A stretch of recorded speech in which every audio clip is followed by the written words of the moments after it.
Let us solve now an example to play a bit with the new concepts of chemical reactions and combustion, and also with the air-fuel ratio.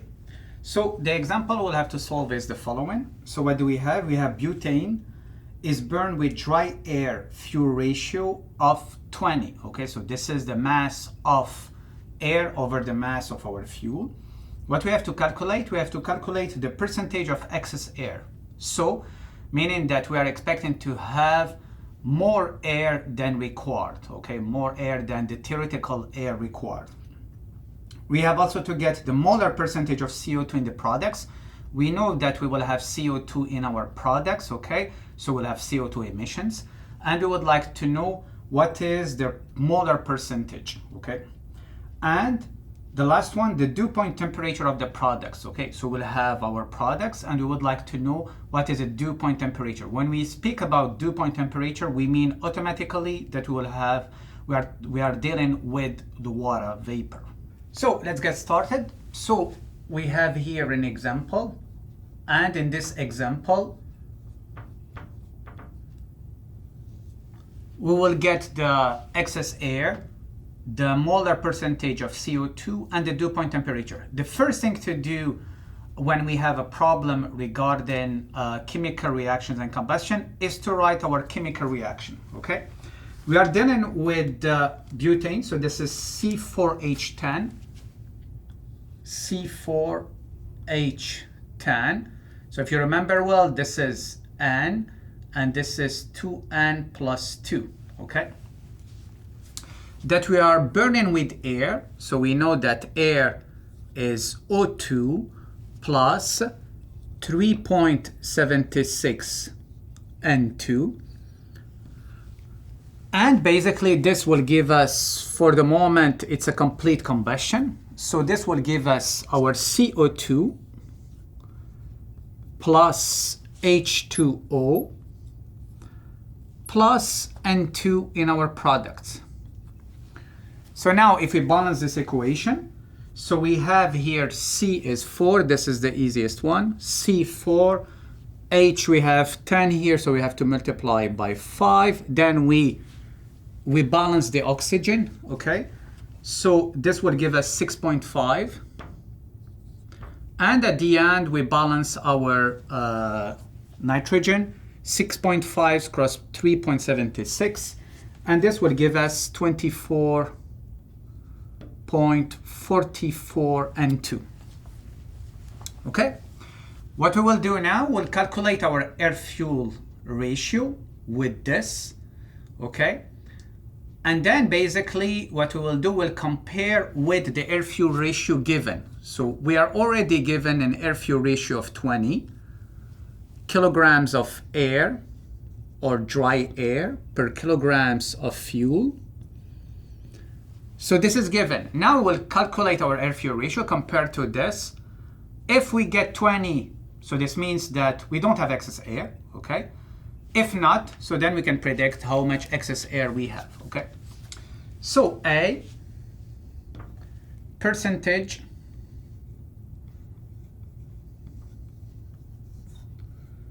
of excess air, if any. So to do this, we will calculate our air-fuel ratio. The air-fuel ratio is the mass of air over the mass of fuel that we are using here, which is C4H10. This is equal to what? Mass is number of moles cross the molecular weight. So what do we have? How many kilomoles of air we have? We have 6.5 cross 4.76 cross 29, the molecular weight of our air. Over, here we have only 1 kilomoles, cross the molecular weight of our butane. So this is 4 cross 12, 48, plus 10, 58. And this will give us 15.47 kilograms of air per kilograms of fuel. Now we can see that the value of our air-fuel ratio is different from the one given, 20 kilograms of air per kilograms of fuel. What does it mean?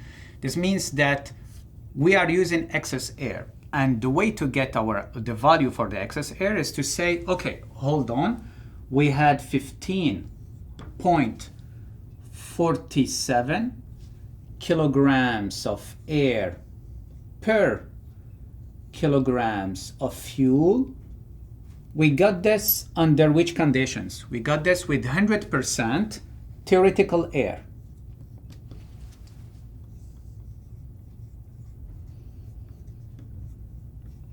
Okay? But the value that we are given is 20. So we have 20 now kilograms of air per kilograms of fuel. And what is the corresponding percentage of theoretical air? Okay? And if we calculate this, we will find a value of 129.28%. So 129.28% theoretical air.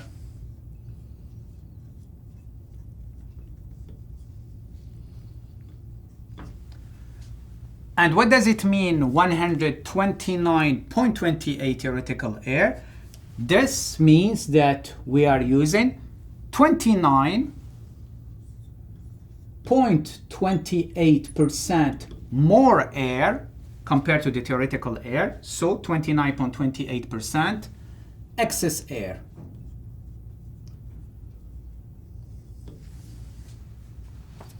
The second thing that we have to get is the molar ratio of CO2 in the product. So B, molar percentage of CO2 in the products.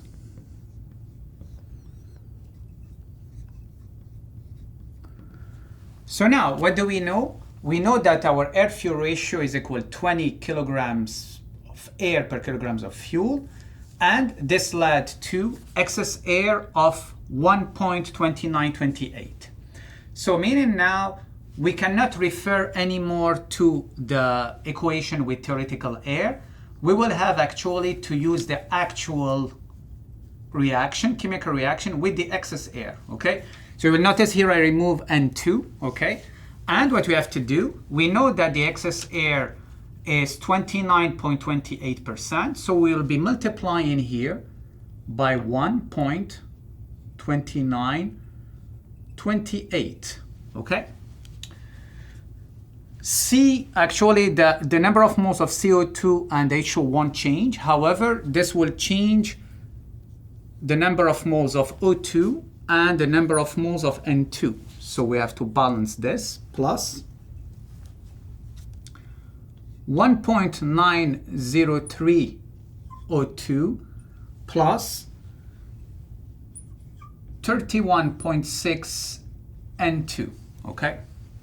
So this is with our 29.28% excess air or 129.28% theoretical air. So now it's easy, meaning that if you would like to know the percentage, the molar percentage of CO2, so is equal to what? It's equal to the number of moles of CO2 that we have in our products, 4, over the total number of moles that we have in the products, 4 plus 5 plus 1.903 plus 31.6. So it's equal to the number of moles of CO2 over the total number of moles. And this is equal to what? It's equal to the number of moles of CO2, we said we have 4, and the total number of moles, this is 4 plus 5 plus 1.903 plus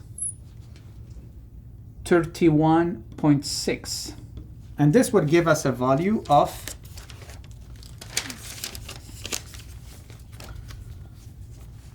0.0941, or the percentage, the molar percentage of CO2 is equal to what? Is equal to 9.41%. Kilomoles of CO2 per kilomoles actually of all the products. The last thing we will have to get is the dew point temperature of the products, or basically the dew point temperature of our water vapor in the products. So C, dew point temperature of the products.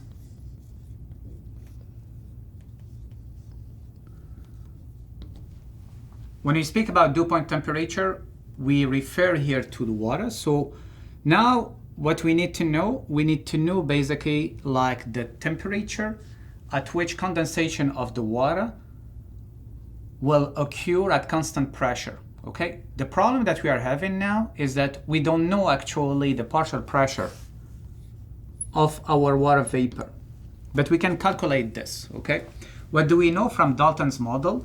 We know that the partial pressure of water vapor is equal to what? Is equal to Y H2O, the mole fraction of H2O, cross the total pressure. Okay, here it's not given, but we will assume it's atmospheric pressure, and we will assume it's equal to 101 kilopascal.